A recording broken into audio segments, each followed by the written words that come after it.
नमस्कार दोस्तों, मैं लीना खुराना आपका फिर से स्वागत करती हूँ हमारे कार्यक्रम में जिसका नाम है मिराकुलस टच। और इस बार भी हमारे साथ स्टूडियो में मौजूद हैं डॉक्टर जतिन चौधरी, जो विश्व के जाने माने फिजियोथेरापिस्ट हैं। इसके साथ साथ ये किंग्स 11 पंजाब आईपीएल टीम और प्रसिद्ध हस्तियों जैसे सचिन तेंदुलकर, ब्रेट ली, प्रीति जिंटा, इन सबके भी फिजियोथेरापिस्ट हैं।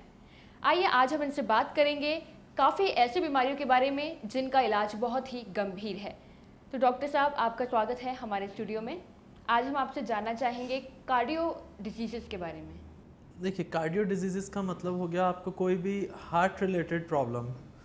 इसमें बेसिकली पहले हमें ये मिथ था कि किसी को अगर हार्ट में ब्लॉकेजेस हुए हैं तो डॉक्टर स्टंट डाल देते थे या बाईपास सर्जरी कर देते थे। बट अब फिजियोथेरेपी में काफ़ी ज़्यादा अच्छी टेक्निक्स और इक्विपमेंट्स मौजूद हैं जिसके थ्रू हम बिना किसी सर्जरी के जो हार्ट के ब्लॉकेजेस हैं वो रिमूव कर सकते हैं। जैसे पहले किसी को हार्ट बीट अगर मिस होता था तो उसको हम पेस मेकर डाल देते थे। आज की डेट में फिजियोथेरेपी के थ्रू अगर हम एक्सरसाइजेस करते रहें तो हार्ट बीट अपने आप नॉर्मल हो जाती है, जिसके लिए कोई पेस मेकर की ज़रूरत नहीं होती, ना ही अगर ब्लॉकेज है, ना ही बाईपास की, ना ही स्टंट्स की। नॉर्मली सिर्फ अगर हम फिजियोथेरेपी करते रहें तो इसके बहुत अच्छे रिजल्ट्स हैं। और इसका काफ़ी कुछ देखा गया है। जो बाबा रामदेव जी योगा कराते हैं, योगा आप समझिए या फिजियोथेरेपी, दोनों का मतलब एक ही है। Yoga means exercises, physiotherapy means शारीरिक व्यायाम चिकित्सा, जिसको हम हिंदी में बोलते हैं। फिजियोथेरेपी का मतलब है व्यायाम चिकित्सा। अगर आप प्रॉपर व्यायाम एक्सरसाइजेस कर रहे हैं तो आप किसी भी बीमारी से निजात पा सकते हैं। तो एक उनमें से जो मेजर प्रॉब्लम्स आती हैं लोगों को आजकल, वो हार्ट प्रॉब्लम है। बट फिजियो में हमें साथ ये हेल्प मिल गया है कि एक तो हमने कंबाइन कर दिया इसको, जैसे योगा के साथ अपनी जो फिजियो की एक्सरसाइजेज हैं उसके साथ, प्लस काफ़ी कुछ हमारे पास अब अच्छे इक्विपमेंट्स आ गए हैं जो इंडिया में अब अवेलेबल हैं, जो पहले नहीं होते थे, जिसके थ्रू हम आराम से जो हार्ट पेशेंट्स हैं उनका ट्रीटमेंट करके उनकी हार्ट की ब्लॉकेजेस खोल सकते हैं। अगर हार्ट में कोई क्लॉट है जिसके लिए पहले सर्जरी करके रिमूव करना पड़ता था, क्योंकि अगर वो क्लॉट कहीं ब्रेन में चला जाए तो पैरालिटिक अटैक के चांसेस हो जाते थे, वो हम क्लॉट रिमूव कर सकते हैं। तो काफ़ी एडवांस टेक्निक्स हैं जिसके थ्रू अब हम हार्ट प्रॉब्लम्स ठीक कर सकते हैं। जी डॉक्टर साहब, आम तौर पे लोगों का ये मिथ होता है, एक शंका होती है कि फिजियोथेरापी जो है वो आँखों की बीमारी को ठीक नहीं कर सकता। इसके बारे में आपका क्या कहना है? देखिए, जैसा भी मैंने आपको बताया कि प्रॉपर एक्सरसाइजेस करके हम कोई भी बीमारी से निजात पा सकते हैं। तो आँखों की भी जो बीमारियां हैं, बेसिकली हमारी बॉडी में जहाँ भी प्रॉपर जिस ऑर्गन में प्रॉपर अगर ऑक्सीजन है और ब्लड सर्कुलेशन है, वहाँ से हम कोई भी बीमारी किसी भी टाइप की हो हम उसको ठीक कर सकते हैं। अब अगर अगर आप बात करें बाबा रामदेव जी की, जो जो वो प्राणायाम कराते हैं, उसमें बेसिकली आप ऑक्सीजन लेवल बॉडी का बढ़ाते हैं और बॉडी का ब्लड सर्कुलेशन, बॉडी का हीट बढ़ा देते हैं, जिससे कि वो बीमारी ऑटोमेटिकली ख़त्म हो जाती है। तो कुदरत ने ही हमें इतना कुछ दिया है कि हमें किसी बाहर के ट्रीटमेंट की ज़रूरत ही नहीं, किसी मेडिसिन की कोई ज़रूरत ही नहीं। अगर हम अपनी बॉडी से खुद से ही काम लें तो हम कोई भी बीमारी ठीक कर सकते हैं। जैसे कि आपने अभी बोला कि आँखों की बीमारियाँ, आँखों की कई सारी बीमारियाँ देखी गई हैं। रेटिना जिनका ख़राब हो जाता है, या कॉर्निया, या एक बीमारी है मैक्युलर डिजनरेशन या ऑप्टिक नर्व एट्रोफी। तो इनमें से अगर हम लेते हैं कि जैसे मैं बोल रहा हूँ मैक्युलर डीजनरेशन होता है, मैक्युला आई का एक पार्ट होता है जो घिसना शुरू हो जाता है एज के अकॉर्डिंग, उसके बाद धीरे धीरे विजन लॉस होना शुरू हो जाता है। इसमें बेसिकली ये होता है इसलिए जब आई में ऑक्सीजन सप्लाई कम हो जाता है। तो अगर आप प्रॉपर एक्सरसाइजेस करते हैं आई के, उससे आप प्रॉपर टेक्निक्स के साथ, कोई गलत एक्सरसाइज ना करें, इसके लिए आप किसी अच्छे फिजियो को कंसल्ट करें जो नॉलेजेबल हो, क्वालिफाइड हो। वो आपको आईएस के प्रॉपर एक्सरसाइज बताएगा, जिससे कि आप, और जो टेक्निक्स हैं, जो अगर क्वालिफाइड कोई फिजियो है उसको ज़रूर पता होंगी टेक्निक्स, सो उनसे कंसल्ट करें, जिससे कि आपको आई की एक्सरसाइज बताएगा और आपके आई में ऑक्सीजन सप्लाई बढ़ेगा और आपकी जो मैक्युलर डीजनरेशन है वो ठीक होनी शुरू हो जाएगी। और एक प्रॉब्लम ऐसा ही और आता है, ऑप्टिक नर्व एट्रोफी।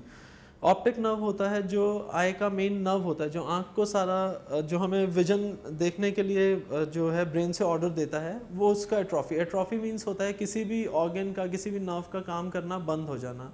अगर हम उसको भी प्रॉपर एक्सरसाइज करते रहें तो जो ऑप्टिक नर्व एट्रोफी होता है, ऑप्टिक नर्व जो काम करना बंद कर जाता है, वो दोबारा से काम करना एक्सरसाइजेस के थ्रू कुछ हद तक, 100% तो नहीं लेकिन कुछ हद तक ज़रूर शुरू हो जाता है। लेकिन अगर हम कुछ भी शुरू कर देते हैं तो ये ऐसी बीमारियां हैं, macular degeneration, retina pigmentosis, retina damage, optic nerve atrophy, जिसका मॉडर्न मेडिकल साइंस में कोई इलाज नहीं है सिर्फ फिजियोथेरेपी के अलावा।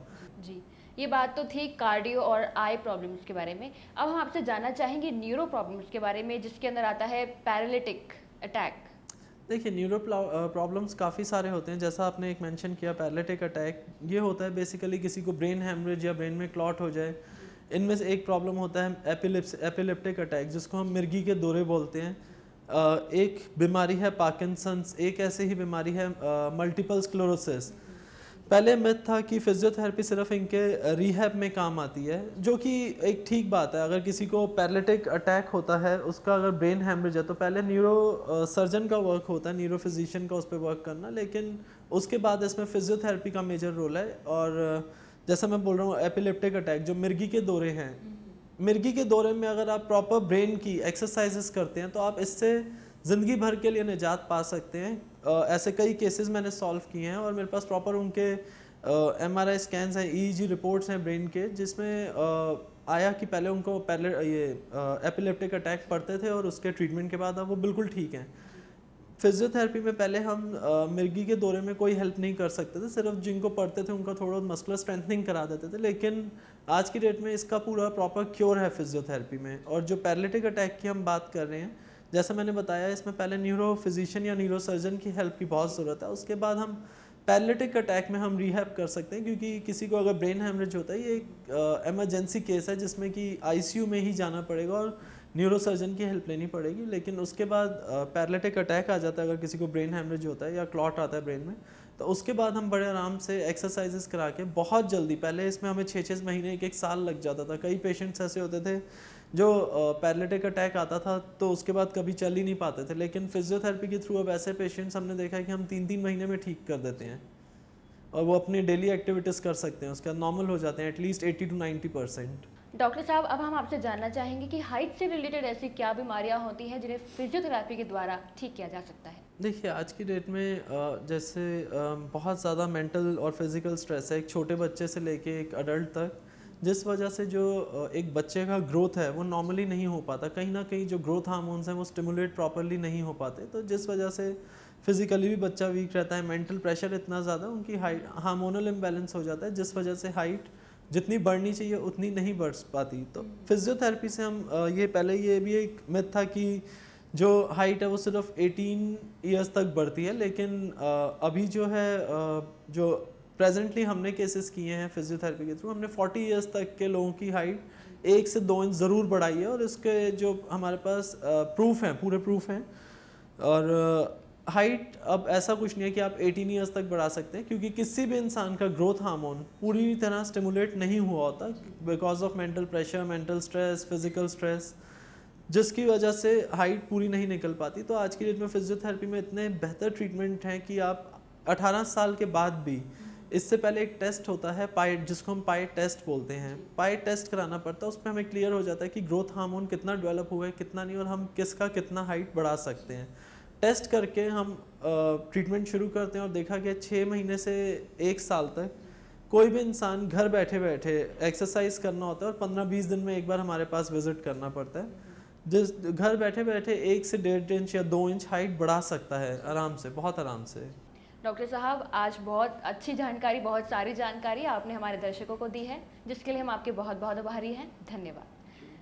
तो दर्शकों, आज हमने जाना काफ़ी ऐसी बीमारियों के बारे में जिनके बारे में आप सभी को कुछ ना कुछ डाउट ज़रूर रहा होगा, जैसे आँखों की बीमारी ले लीजिए, पैरालिटिक अटैक ले लीजिए, कार्डियो डिजीज़ ले लीजिए। अब आप सबको पता चल गया होगा कि फिजियोथेरेपी के द्वारा इन सब के इलाज संभव है।